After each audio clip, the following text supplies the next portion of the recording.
De vuelta estamos junto a Miranda Dawson Propiedades, Ferretería Prat, Hostal Azoy en el corazón de Puerto Natales, en Esmeralda 1367. Nos quedó pendiente acá para cerrar el capítulo anterior. Envían saludos a través del WhatsApp de la radio. Ahí que Lucho hizo un abrazo al gringo y al bicho, que en paz descanse, amigos de la infancia. Un abrazo, sentidas condolencias. Se llevan el saludo, por cierto, de este amigo nuestro, que si mal no veo aquí es don Jorge Díaz, ¿eh? Del barrio Prat también. Ya, muy bien. De la calle, si mal no recuerdo, Riquelme, por ahí. Que estaba un poquito afectado a salud, este gallo. No es el tecnólogo médico, otro Jorge Díaz. Sí. Lo ubica usted. Vamos a hablar con mucho cariño, profundo cariño, a un hombre que a ver, no digo que se desgrana, como que se hace en pedacitos para estar en todas partes. Moncho Lobos, Ramón Lobos, doctor, geriatra. ¿Cómo estás? Bienvenido. Bien, cumpliendo con estar contigo y acompañándote en estos minutos justamente en un día importante como lo es hoy. Hoy es 1 de octubre, el Día del Adulto Mayor. Exactamente. Y fíjate que yo diría que poco a poco, de un tiempo a esta parte, no diría de un tiempo, por lo menos unos 10 años a la fecha, y por poner una cifra, una cantidad de años, de tiempos, hemos ido, esto es como el asunto de la rehabilitación, hemos ido internalizando el tema del adulto mayor. Estamos preocupándonos más por el adulto mayor. O indudablemente que falta un montón de cosas, pero por lo menos el tema siempre ha estado, de un tiempo a esta parte. Como se dice en la jerga política, se está visibilizando. ¿Ya? Esto parte a nivel nacional como conmemoración el año 2004, cuando en ese entonces la presidenta Bachelet promulga la ley, el decreto supremo, que establece hoy día como Día Internacional del Adulto Mayor, a conmemorarse en Chile. Esto lo tenía una recomendación Naciones Unidas y la Organización Mundial de la Salud hace bastante tiempo. Ellos están trabajando en temas de envejecimiento a nivel global como Naciones Unidas desde el año 82. Y desde el año 82 Chile viendo este problema como bien a lo lejos. En Europa el envejecimiento, como lo está teniendo Chile ahora, lo vivieron en 50 años. Lamentablemente a nosotros nos pilló, como se dice en castellano, en pampa, y lo que allá ocurrió en 50, nosotros lo estamos viviendo en 25 años. Nosotros hemos pasado de ser una población eminentemente joven a una población que se ha ido envejeciendo, y hay sectores de nuestro país en que el grupo etario que más está aumentando es el de mayor de 85 años. De mayor de 85. Estamos asistiendo al envejecimiento del envejecimiento, o sea, lo que se denomina... Eso es como la cuarta edad. Una cosa. Es como la cuarta edad, exactamente. Y la diferencia no es menor. ¿Por qué? Porque si alguien dice tengo 62 años y hace 2 años tenía 58, la diferencia de las cosas que puedo hacer es bastante tenue. Hay un declinar que es muy suave, y eso permite que las personas hasta los 75, más o menos 75, 80 años, puedan tener mucha actividad, mucho que hacer en términos de mejorar su calidad de vida. O sea, es la etapa como para intervenir. Si alguien tiene 60, 70 años, ¿qué puede hacer? Mejorar su nutrición. Ya. Comer más saludable, sí o sí. Segundo, tener actividad física. Y eso significa a lo menos media hora todos los días de actividad. Si la podemos comparar, es como tomar el colectivo que se va yendo. Así de intenso, no es caminar, sino que es caminar un poquito más rápido, ¿ya? Si puede nadar, si puede hacer algún deporte, mejor todavía, pero esos son como los mínimos. A mí me han dicho, perdón Ramón, gimnasio, entonces al final, camine. Por último, camine. Y tenemos ahí, por ejemplo, aquí había varios docentes un rato atrás, nosotros en los colegios cuando hacemos educación física, no aprendemos un plan de acondicionamiento físico que nos acompañe toda la vida. Los profesores tienden a enseñarnos destrezas, habilidades, y no todos las tenemos. Hay personas como yo que son cero. No, yo también. Entonces tenemos que aprender a desarrollar algún deporte, a desarrollar rutinas sanas. Entonces ahí hay un trabajo que hacer en términos de educación, que es la otra pata que le falta a todo este proceso de envejecimiento. Tiene mucho de razón en eso. ¿Ya? Mucho. Entonces, o sea, si hay alguien que tiene capacidades y puede cantar, yo hacía el símil con lo que decía Ike y Lucho. Yo tengo pésima voz, pero lo que aprendí en el colegio es que sin miedo a esa mala voz yo tengo que cantar. Y si hay una canción que me gusta y estoy en una misa o estoy en una celebración o están cantando algo, yo también canto. Y aprendí a cantar sin miedo. ¿Por qué? Porque es una forma de expresión. El canto no es solo para la gente que toca un instrumento bien o para quien a quien es capaz de tener buena voz, armonioso. Y eso es algo que enseñaba Bicho. Se lo escuché a alguien por ahí decir que lo importante, que es más democrático que poder cantar junto a otros que sí cantan mejor que uno. Claro. Y todos podemos hacerlo. Entonces, cuando uno tiene que aprender a envejecer, tiene que aprender cosas desde el día a día, desde el colegio, desde la educación básica o preescolar, a estar en actividad, en movimiento. Nuestros colegios son tener a los alumnos horas de horas sentados, ¿ya? Con recreos de 15, 20 minutos, donde a veces la limitante de nuestro tiempo, de nuestro clima, hace que no tengamos la posibilidad de hacer más deporte o de hacer alguna actividad. Pararla. Aprender que cuando estamos 1 hora, 2 horas sentados, tenemos que pararnos y empezar a movernos y hacer un ejercicio. Y eso es parte de asegurar una mejor vejez. Imagínate, para nosotros, para mí, en un tema personal, yo voy a llevar con mucho orgullo, uno dice, ¿cuánto tú llevas harto en la radio? Sí, voy a cumplir 50 años de radio, pero 50 años que he estado sentado. Exactamente. Entonces, y yo soy re malo fui a la gimnasia, un tronco. Cuando vi que saltar caballete yo me escondía. Con suerte contra la pared hacía posición invertida. Somos dos. Entonces, no, pero un desastre. Hasta para saltar la cuerda me enredaba con las patas. Entonces, yo te digo un desastre. Pero claro, uno tiene otras habilidades. Pero por último, cuando yo soy feliz, me dicen, no, tiene que hacer un gimnasio. No, yo sé que no lo voy a hacer. Andar en bicicleta. Andar en bicicleta, o si no, bueno, ya por último, ¿sabes qué? Camine. Hágase una rutina de caminar. Claro. Primero 1 cuadra, segunda semana siguiente 2 cuadras y así, hasta no se dan ni cuenta cuando vas caminando 10 cuadras. Yo le decía a una amiga, estaciónate en el centro más lejos de donde tienes que llegar. Porque te obligas a caminar un par de cuadras hasta donde vas a hacer el trámite, y a la inversa también vas a caminar. Y eso, si te estacionas al frente, no lo vas a hacer. Sin duda. Entonces, aquí hay una serie de cosas que hay que hacer en torno a prevenir y a tener un mejor envejecimiento. Desde los niños, desde los jóvenes, desde los adultos y los mismos adultos mayores. Todos tenemos algo que hacer, y yo creo que como sociedad nos está faltando justamente eso. ¿Cómo estás tú? ¿Cómo está tu envejecimiento? ¿Qué es lo que tienes que hacer? ¿Ya? Y alguna vez en alguna campaña yo lo dije, tenemos un ministerio de la enfermedad. El Ministerio de Salud sabe muy bien qué hacer cuando alguien está enfermo, cuáles son las prestaciones, los medicamentos y una serie de cosas. Pero ¿qué hacemos para prevenir hipertensión? ¿Qué hacemos para prevenir diabetes? ¿Qué hacemos para prevenir los accidentes vasculares? Tenemos montados hospitales donde todo se puede hacer, pero hay todo un trabajo anterior que no está hecho, que por la cantidad de necesidades que tenemos en salud, de repente no hay tiempo. ¿Cuántas veces esto de estar aquí hablando, por ejemplo, que haya personas al otro lado de la pantalla o de la radio que pueden escuchar este mensaje y le haga sentido? ¿Cuánto dedicamos a educar? ¿Cuánto dedicamos a pensar? Probablemente si te miran te dicen, no, ¿de qué está hablando? Si él no lo ha logrado. Pero si no lo logré yo, que lo logren los que vienen más atrás. Tampoco vamos a ser egoístas en eso. ¿Ya? Y nuestros viejos comían mal.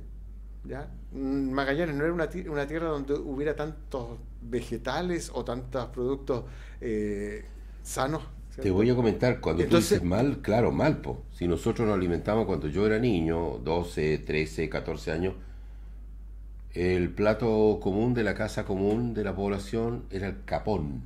Exactamente. No era la carne de vacuno porque era cara. Entonces nadie comía, qué sé yo, estomaguillo o posta negra para la sopa. No, tú tienes que comer carne desgrasada, sin grasa, sin qué sé yo. Oye, ¿qué se está preocupando de eso? No era el capón, el plato más barato. Eso es lo que uno comía, entre otras cosas. Pero esos jóvenes o niños de ese tiempo que comían eso, resulta que cuando se iban al colegio se iban caminando. Eso sí. ¿Ya? Y cuando volvías caminando. Y tu recreo era pichanguear, era saltar, brincar, lo que sea. Brincar. Entonces, claro, se consumía mal, pero lo que consumía lo gastaba. Los chicos de ahora comen más mal que en ese tiempo. Porque ahora tenemos la comida chatarra. La comida chatarra, mucha grasa, mucho azúcar, exceso, pero no lo están gastando. ¿ya? Entonces es el chico que está chateando, que está escribiendo, que está conectado con el mundo, pero está sentado, ¿ya? Y no tiene ese minuto en que se da una vuelta, va al baño, que hace una actividad, ¿ya? Vamos a tener que ser testigos 30 años más qué pasa con esos niños. Sí, van a tener unos dedos súper largos, hipertrofiados, ¿cierto? Pero Claro. las piernas cortitas, el abdomen prominente, entonces... y allí también tienen un rol nuestros mayores, porque cuando nosotros nos crecimos, había algún mayor o alguien que se preocupaba de los niños, y ¿sabes? Son las 5 de la tarde, en vez de comer un paquete de papas fritas o de galletas, le llevaba un pedazo de pan con mantequilla, con margarina y una taza de café, ¿ya? O una leche. ¿Ya? Ahora esos chicos, ¿qué hacen? Van al refrigerador y lo primero que hay, si hay pan con mayonesa y con mortadela o jamón, le echan, y si hay una bebida gaseosa, se tomarán la bebida gaseosa. No hay alguien vigilando que esté encima, y ahí tienen un rol importante nuestros mayores en el cuidado. Los jóvenes y niños que se crecen en ambientes donde hay mayores tienen habilidades distintas para envejecer o para enfrentar la vida que otros niños que se han criado solos, ¿ya? Entonces, en este mix de cosas que hemos dicho, tenemos posibilidades de hacer las cosas mejor. Y Magallanes, así como muchas veces se dice y en estos últimos años que es un laboratorio, también es un laboratorio para aprender a envejecer, ¿ya? ¿Por qué? Porque si el sistema no se preocupa de los adultos mayores, de educarlos para envejecer, se tiene que ser responsable de atenderlos cuando están con todos los deterioros. Entonces, es allí donde tiene que estar la fuerza. ¿Tenemos que atender a las personas que están mal ahora? Por supuesto, los que llegaron a viejos sin saber que era lo correcto que tenían que hacer, pero tenemos que aprender de eso para enseñarle a los que vienen más atrás. Y en eso tenemos que ser integradores, tenemos que abrir puertas, conversar, dialogar, definir qué cosas como gobierno regional, como comunidad regional vamos a hacer por nuestros mayores. Las necesidades son grandes. Nosotros tenemos un centro de larga estadía acá para 70 adultos mayores, unos cuantos más en Natales, en Porvenir. Pero lo que necesitamos es del orden de 300 a 500 cupos en la región, si quisiéramos pensar en las personas que más lo necesitan. Exacto. Y los postrados y todo aquello. Y ese delta que hay son personas que están en la casa y lo están pasando mal, ¿ya? Entonces, cuando toca la decisión, ¿a quién dejo? Tengo un cupo y tengo 10 postulando. ¿A quién dejo? Es complejo, es difícil. Cuando hablamos de atender pacientes en su domicilio, los sistemas están llegando a 500. Los requerimientos locales son sobre 1500. Entonces, ¿de dónde sacamos recursos para que eso haga? ¿Ya? ¿Cómo hacemos que el sistema se dé cuenta quiénes están faltando a su club, que están faltando a la iglesia, que no fueron al culto el fin de semana porque están enfermos? Es la sociedad que tiene que moverse y tiene que tener un lugar donde ir diciendo, ¿sabe qué? La señora Juanita ya 2 semanas que no va al club, parece que algo le pasa. Alguien tiene que reaccionar, ¿ya? ¿Por qué? Porque en estos momentos el sistema se da cuenta cuando es tarde, cuando ese adulto mayor lo encontramos muerto en su casa después de una semana, 10 días o más tiempo, solo. Eso es una falla tremenda como sociedad. No es culpa del gobierno, no es culpa del alcalde, no es culpa del CEREMI de salud o la directora de salud o director del hospital, es la culpa de todos. Es un sistema el que falló. Es un sistema que probablemente ese adulto mayor, cuando uno revisa la historia, dio muchas señales, hubo muchas luces rojas, pero nadie era responsable de mirar las luces rojas. O tener un seguimiento de aquello también. Claro. Y hoy día la preocupación es de los padres, hoy día de las nuevas generaciones, a que no pase lo mismo que pasó con las actuales generaciones. Exacto. Y uno dice, mira, tengo este problema, tengo estos achaques aquí y allá. Entonces ya simplemente se entra al asistencialismo, porque ya no hay nada que hacer. Exacto. Y cuando interviene los sistemas a atender a las personas mayores, cuando llega la justicia a hacer, comillas, justicia para sacarlo de la situación, ya es tarde, porque ya todos los sistemas quebraron. Hay cosas que tenemos que ir pensando cómo se van a solucionar a futuro, porque nosotros venimos de la época en que la familia era esta cosa patriarcal, que había un matrimonio, claro, y habían hijos y habían abuelos. Entonces los abuelos de esta familia eran responsabilidad de esta familia. Pero ahora con la facilidad que se arman y desarman familias, este nieto se va a preocupar del abuelo biológico, del abuelo que lo crió, o de ese abuelo que nunca existió. ¿Quién se hace responsable? ¿De quién depende el cuidado? Entonces, exacto. Son complejidades que nos ha ido estableciendo la vida diaria, pero que en definitiva tienen que tener alguna solución, y en eso tenemos que llegar a acuerdos entre todos. ¿Cómo lo vamos a hacer? Mira, y Magallanes es un laboratorio como para intentarlo. Exactamente. Lo dije hace un rato atrás en el consejo. Con menos recursos, con menos posibilidades, sin mirar a Santiago, en los años, hace 100 años, las sociedades de socorros mutuos, ¿qué hicieron?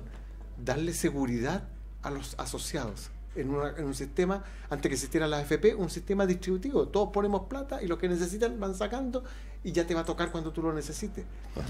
En los años 50, Cavirata partió con esto que llamamos ahora viviendas tuteladas, las primeras de Chile. En la misma época, 50, 52, se construyó el geriátrico afuera, que fue un modelo que hicieron los estancieros para mandar a su gente que envejecían en las estancias, que tuvieran un lugar, pero un modelo que era atendido por el hospital, a diferencia de todos los otros modelos asilares en el resto del país. Entonces, son soluciones que uno mira y dice, pucha, ¿y cómo ellos pudieron? Y nosotros con no. Menos recursos. Y hoy día no. ¿Y por qué hoy día nosotros no? En eso tenemos que ser pioneros. Ellos tenían este espíritu solidario, y esa es la gran diferencia entre ellos y nosotros. Ellos fueron solidarios. ¿Por qué? Porque tú estabas en este territorio, no tenías más familia, tenías que preocuparte de tu vecino, de los hijos de tus vecinos, de tu familia, de tu entorno. En eso tenemos que aprender a convivir, a preocuparnos entre nosotros, preocuparnos de la gente que está haciendo su historia acá, que se está desarrollando, pero que a futuro va a tener necesidad de esta misma sociedad. ¿Cómo no? Porque después nos va a tocar a nosotros. Sin duda. Hoy muchas cosas que dijiste, Ramón, que hay que asimilar, esto se lo indicamos a la gente, para ir trabajándolo, por último, en su entorno. Conversar con los jóvenes, los veinteañeros que están en la universidad hoy día, que se comienzan a preocupar, ¿cómo hacer nuestra vejez? No, pues, oye, quedan 30, 40 años, pero no importa, hay que empezar a trabajar de a poco, ir preparándose para ello, y por último ir preparando a los tíos, a los que son un poquito mayores, a sus padres también, a ver cómo viene la mano, porque de repente ya hoy día cuando se junta uno, comienza ya a hablar de jubilación, oye, estoy complicado, no, el futuro está muy incierto, no quiero, en fin. No sé cómo viene la mano. No sé cómo viene la mano, y entran a traer otras cosas. Yo te agradezco mucho, Ramón, que hayas venido hoy día para hablar acerca de la temática del adulto mayor, un tema que tú dominas mucho por tu condición, primero de médico y segundo de geriatra, y además de estar al frente del centro de larga estadía conocido como LLA.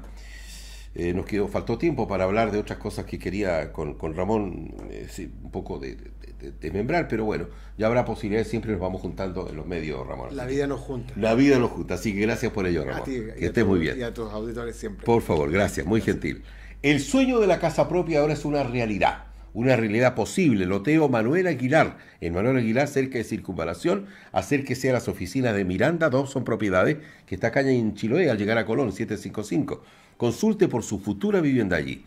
Además, junto a Ferretería Prat, el hogar para todo lo que necesita para el hogar, desde la pintura, la madera, las planchas, qué sé yo, los vinilos, los cubrepisos, está todo lo que quiera en Ferretería Prat, 2 locales y al precio justo en Prat, 2573 y Mardones 0995. Además, Hostal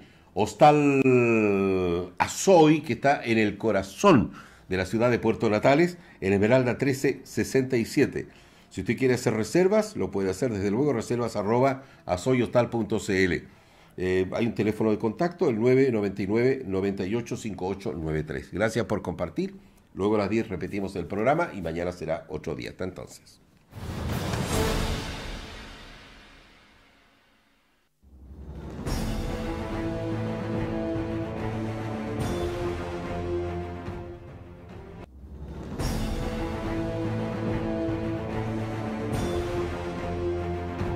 Última Conexión presentó en la última hora de Polar una conversación con los protagonistas de La Otra Noticia con Juan Miranda, solo por Polar Comunicaciones.